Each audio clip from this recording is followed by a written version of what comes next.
જય શ્રી કૃષ્ણ પ્રિય દર્શક મિત્રો, મારી આ યુટ્યુબ ચેનલ શ્રી હરિભક્તિ રસમાં તમારા બધાનું હાર્દિક સ્વાગત છે. આજના વિડીયોમાં આપણે મોહિની એકાદશી વિશે શ્રવણ કરીશું. મોહિની એકાદશીનું મહત્ત્વ શું છે? મોહિની એકાદશી કયા દિવસે મનાવવામાં આવશે?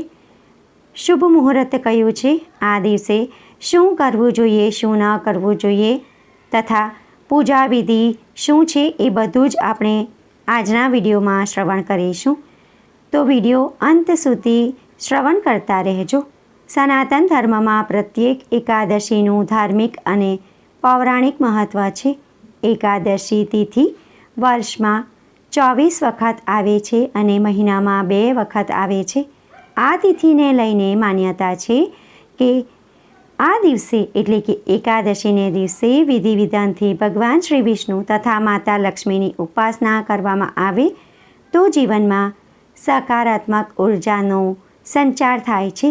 પૌરાણિક માન્યતાઓ અનુસાર વૈશાખ મહિનાના શુક્લ પક્ષની એકાદશીને મોહિની એકાદશી કહેવામાં આવે છે. આ એકાદશીનું વિશેષ મહત્ત્વ છે.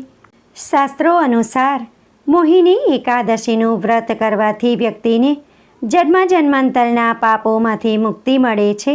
આ વ્રત આત્મશુદ્ધિ, સંયમ અને ભક્તિનું પ્રતીક માનવામાં આવે છે.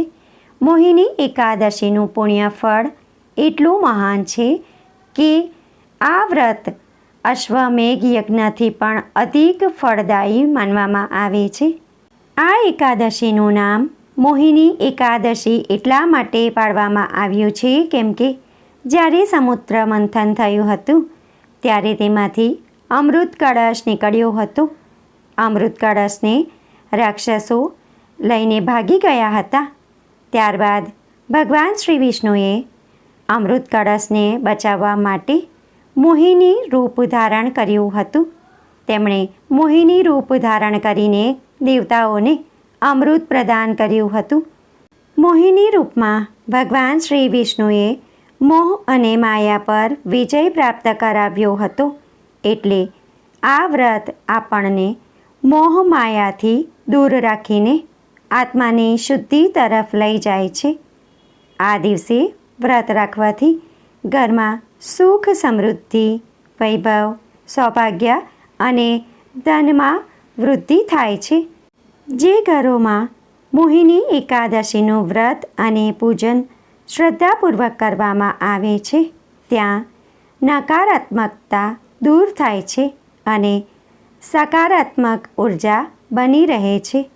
મોહિની એકાદશી ફક્ત એક તિથિ જ નથી, પરંતુ આ વ્રત આત્માની શુદ્ધિ, મોહથી મુક્તિ અને ભગવાનની ભક્તિનો દિવસ છે. આ વ્રત આપણને એ શીખવે છે કે જીવનના દરેક સંઘર્ષમાં વિજય પ્રાપ્ત કરવા માટે વિવેક, ભક્તિ અને સંયમ ખૂબ જ જરૂરી છે. ભગવાન શ્રી વિષ્ણુએ મોહિની રૂપમાં આ સંદેશ આપ્યો છે કે સચ્ચાઈ અને ભક્તિથી અંતમાં વિજય પ્રાપ્ત થાય છે. મોહિની એકાદશીના દિવસે કરવામાં આવેલું વ્રત જીવનના બધા પાપોને નષ્ટ કરે છે તથા આત્માને પરમ શાંતિ તરફ લઈ જાય છે. મોક્ષની પ્રાપ્તિ થાય છે. અંતે ભગવાન શ્રી વિષ્ણુનું ધામ પ્રાપ્ત થાય છે. તો આવો આપણે બધા જ ભેગા મળીને મોહિની એકાદશીના દિવસે ભગવાન શ્રી વિષ્ણુની ભક્તિ કરીએ અને જીવનને દિવ્ય બનાવીએ. હવે આપણે આગળ વિડીયોમાં જાણીશું કે મોહિની એકાદશીનું વ્રત કયા દિવસે ઉજવવાનું છે તથા જગતના પાલનહાર ભગવાન શ્રી વિષ્ણુ અને માતા લક્ષ્મીની પૂજા વિધિ કેવી રીતે કરવાની. પંચાંગ અનુસાર મોહિની એકાદશીની તિથિ 26 એપ્રિલ 2026 અને રવિવારના રોજ સાંજે 6 વાગે અને 6 મિનિટ પર શરૂ થશે તથા 27 એપ્રિલ 2026 અને સોમવારના રોજ સવારે 6 વાગે અને 15 મિનિટ પર સમાપ્ત થશે. ઉદય તિથિ અનુસાર મોહિની એકાદશી 27 એપ્રિલ 2026 અને સોમવારના રોજ ઉજવવામાં આવશે. એકાદશીના વ્રતમાં પારણનું વિશેષ મહત્ત્વ છે. એકાદશીના પારણનું મુહૂર્ત 28 એપ્રિલ 2026 અને મંગળવારના રોજ સવારે 6:09 શરૂ થઈ સવારે 8:44 સુધીનું રહેશે. આ સમયગાળા દરમિયાન તમારે પારણા કરી લેવા. એકાદશીના વ્રતના દિવસે બ્રહ્મ મુહૂર્ત સવારે 4:43 શરૂ થઈ સવારે 5:28 સુધીનું રહેશે. અભિજીત મુહૂર્ત બપોરે 12:11 શરૂ થઈ બપોરે 1:02 સુધીનું રહેશે. હિન્દુ ધર્મની માન્યતાઓ અનુસાર જે વ્યક્તિ આ દિવસે વ્રત રાખે છે અને ઉપવાસ કરે છે તેને શાશ્વત પુણ્ય પ્રાપ્ત થાય છે. આ વ્રત રાખવાથી પાપોમાંથી મુક્તિ મળે છે. બધા જ ભૌતિક દુન્વયી સુખોનો આનંદ માણ્યા પછી વ્યક્તિ આખરે મોક્ષને પ્રાપ્ત કરે છે. હવે આપણે મોહિની એકાદશીના દિવસે ભગવાન શ્રી વિષ્ણુ તથા માતા લક્ષ્મીની પૂજા કેવી રીતે કરવાની તેના વિશે શ્રવણ કરીશું. મોહિની એકાદશીના દિવસે વ્રત કરનાર વ્યક્તિએ બ્રહ્મ મુહૂર્તમાં ઉઠી જવું. ત્યારબાદ સ્નાનાદિ કાર્ય પતાવી સ્વચ્છ કપડાં પહેરવા. શક્ય હોય તો પીળા રંગના વસ્ત્રો પહેરવા, કેમ કે ભગવાન શ્રી વિષ્ણુને પીળો રંગ અતિ પ્રિય છે. ત્યારબાદ સૂર્યદેવને અર્ઘ્ય આપવું. ત્યારબાદ તમારા આખા ઘરને તથા પૂજા ઘરને સ્વચ્છ કરવું અને ગંગાજળથી છંટકાવ કરવો. તમારા આંગણાને પણ સફાઈ કરીને રંગોળી પૂરવી. ત્યારબાદ તમારા પૂજા ઘરમાં એક બાજટ પર લાલ રંગનું કપડું પાથરવું. તેના પર પ્રથમ પૂજ્ય ભગવાન શ્રી ગણેશ તથા ભગવાન શ્રી વિષ્ણુ અને માતા લક્ષ્મીજીની મૂર્તિની સ્થાપના કરવી. ત્યારબાદ પ્રથમ તેમને ગંગાજળથી અભિષેક કરવો. ત્યારબાદ પંચામૃતથી સ્નાન કરાવવું.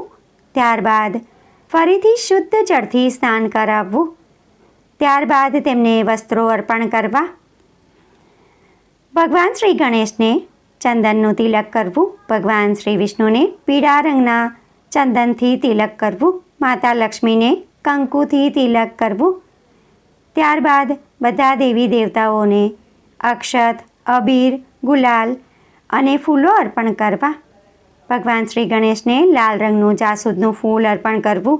ભગવાન શ્રી વિષ્ણુને પીળા રંગના ફૂલો અર્પણ કરવા તથા તેમને તુલસી પત્ર પણ અર્પણ કરવું, કેમ કે ભગવાન શ્રી વિષ્ણુને તુલસી અતિ પ્રિય છે. માતા લક્ષ્મીને લાલ રંગનું કમળનું અથવા તો ગુલાબનું ફૂલ અર્પણ કરવું. ભગવાન શ્રી ગણેશને દુર્વા અર્પણ કરવી. ત્યારબાદ ધૂપ કરી દીવો પ્રગટાવવો અને વ્રતનો સંકલ્પ લેવો. ત્યારબાદ બધા દેવી દેવતાઓની આરતી કરવી. ભોગમાં તમારે નારિયેળ, ફળ અને મીઠાઈનો પ્રસાદ ધરાવવો. બધા દેવી દેવતાઓની પૂજા કરતી વખતે મંત્રોનો જપ કરવો. ભગવાન શ્રી ગણેશનો મંત્ર છે ઓમ ગમ ગણપતયે નમઃ. ભગવાન શ્રી વિષ્ણુનો મંત્ર છે ઓમ વિષ્ણવે નમઃ. તથા માતા લક્ષ્મીનો મંત્ર છે ઓમ શ્રીમ હ્રીમ શ્રીમ કમલે કમલાલયે પ્રસિદ્ધ પ્રસિદ્ધ શ્રીમ હ્રીમ શ્રીમ ઓમ મહાલક્ષ્મી નમઃ. આ સિવાય તમે બીજા મંત્રોનો પણ જપ કરી શકો છો. ત્યારબાદ થાળ ગાવો અને પ્રસાદ ગ્રહણ કરી પ્રસાદને અડોશ પડોશમાં વહેંચવો. આખો દિવસ નામ જપ અને માલા જપ કરવું. ત્યારબાદ તમારા ઘરના નજીકમાં મંદિર હોય તો ત્યાં જઈને દર્શન કરવા તથા તમારા ઘરના નજીકમાં જો પીપળો હોય તો પીપળાની ખાસ પૂજા કરવાની. પીપળાને સર્વપ્રથમ જળ અર્પણ કરવું. ત્યારબાદ કંકુ, અક્ષત, અબીર, ગુલાલ, ફૂલો અર્પણ કરવા અને લાલ રંગનો દોરો બાંધીને ઓછામાં ઓછી 7 વખત પ્રદક્ષિણા કરવી તથા બધા દેવી દેવતાઓને તથા પિતૃદેવને પ્રાર્થના કરવી કે હે પ્રભુ, મારી પૂજામાં તથા વ્રતમાં જે કંઈ પણ ભૂલચૂક થઈ હોય તે બદલ મને ક્ષમા કરજો. મારા પરિવારને સુખી રાખજો.